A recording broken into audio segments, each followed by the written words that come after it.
रायगडमध्ये आज असं काय घडलं की ज्याचा परिणाम थेट आपल्या घरातल्या युवकांच्या रोजगारावर होणार आहे.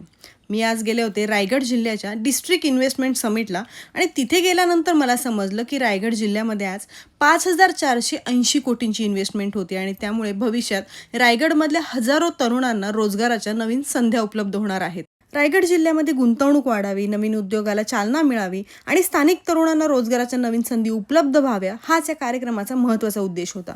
कार्यक्रमासाठी आज इथे खूप सारे मान्यवर उपस्थित होते, पण तरी देखील आजचा दिवस खास होता कारण की पालकमंत्री झाल्यानंतर भरत शेठ गोगावले पहिल्यांदाच रायगडमधल्या कुठल्या कार्यक्रमासाठी उपस्थित होते.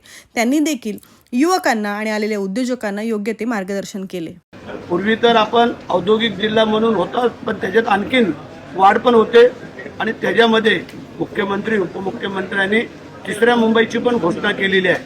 मान्यवरांचे आणि एक्सपर्ट्सचे मनोगत व्यक्त झाल्यानंतर जिल्हाधिकारी साहेबांनी औद्योगिकीकरणाबरोबरच निसर्ग जपण्याचा देखील मोलाचा सल्ला दिला. रायगड जिल्ह्याच्या पर्यावरणासाठी सुद्धा आम्ही या सर्व उद्योजकांना विनंती करतो की आपण आपला उद्योग उभारताना पर्यावरणाची पूर्ण काळजी घेतली पाहिजे.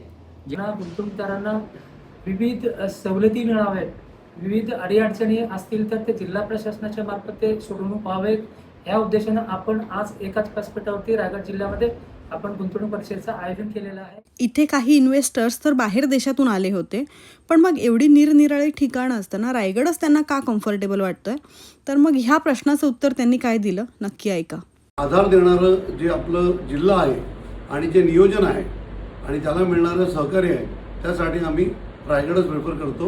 उद्योजकांना छोट्या छोट्या व्यावसायिकांना त्याच्यामध्ये घेता येईल आणि महिलांना सुद्धा त्याच्यात इन्व्हॉल्व करता येईल. Why we've chosen this area is because of the ease and the network that we all have, where we all support each other and we help get all different kinds of products.